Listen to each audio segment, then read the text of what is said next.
Morning, everybody. I'm just gonna show you a quick video on how I made my cart for my Pelican Bass Raider 10E. Very simple and very easy to do. I think I spent roughly I don't know, about $60 maybe in the materials, and I'll show you what they are here. So I went over to Harbor Freight and picked up these 10-inch rigid caster wheels. Picked up 2 of them. Got me a 2x6x8 of the white wood, and picked up 2 of these, so I have something to tie my strap to. And I picked up 8 lag bolts. These are galvanized. These are 3/8 by 1.5 inches, and I got 1.5 inches because I didn't want them to come through you know, my 1.5. Basically a 2x6 is really about 1.5 inch thick. So by the time I've got my washer and this plate on there, there's no way that this tip is going to stick through, so that's why I did that. So 8 of those, and then 8 washers, and that's all there is to it.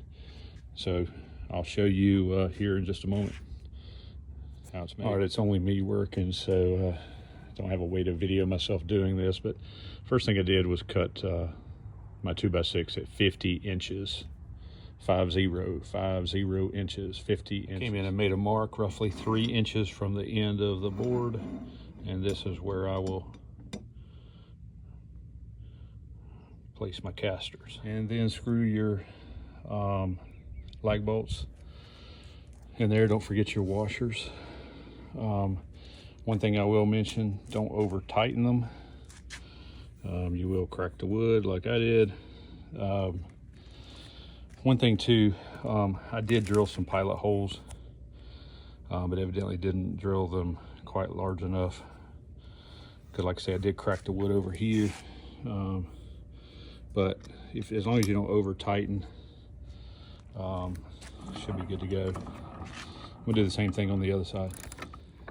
Just using a socket to tighten these things up.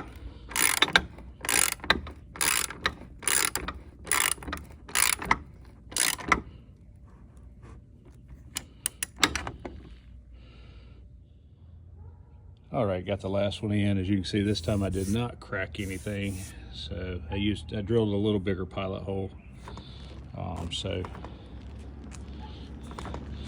made it a lot better.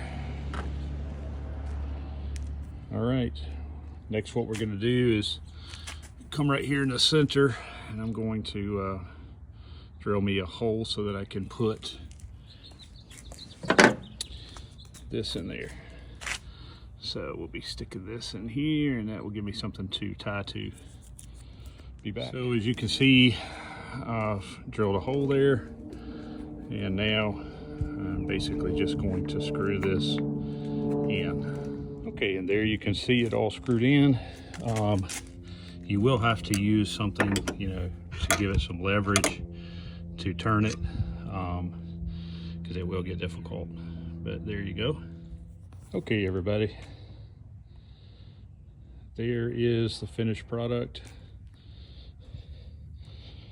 As you can see, we got eye bolts, or whatever they're called, on both sides to tie your ratchets to. Got the wheels on.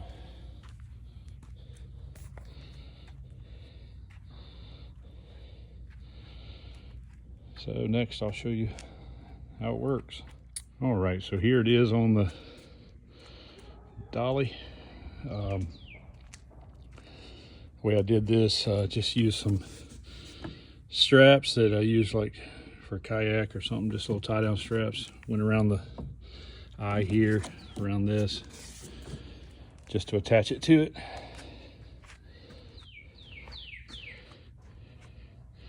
As you can see, come down about 3 inches roughly on the board. I mean, you could have come more.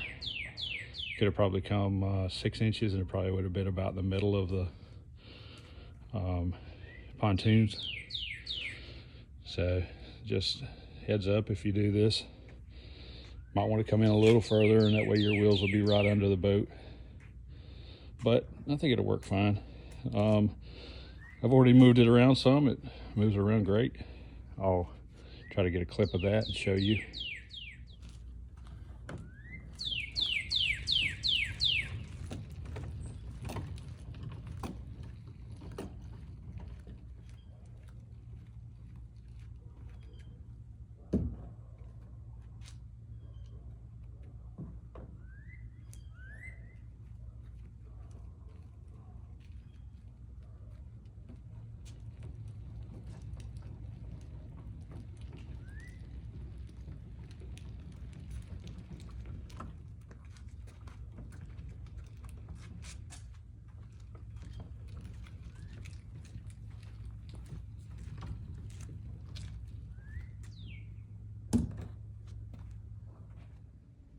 Okay, so I just want to do a quick recap on the project today and let you know how it turned out. Go over here and show you exactly the tools I used today.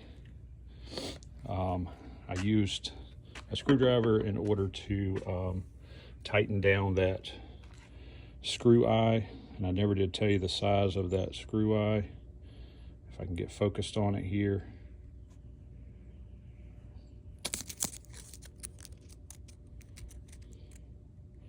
Yeah, the screw eye is 3 7/8. I just picked it up at Lowe's, so that way you'll know the size of that. I used a socket and socket wrench in order to tighten up my lag bolts.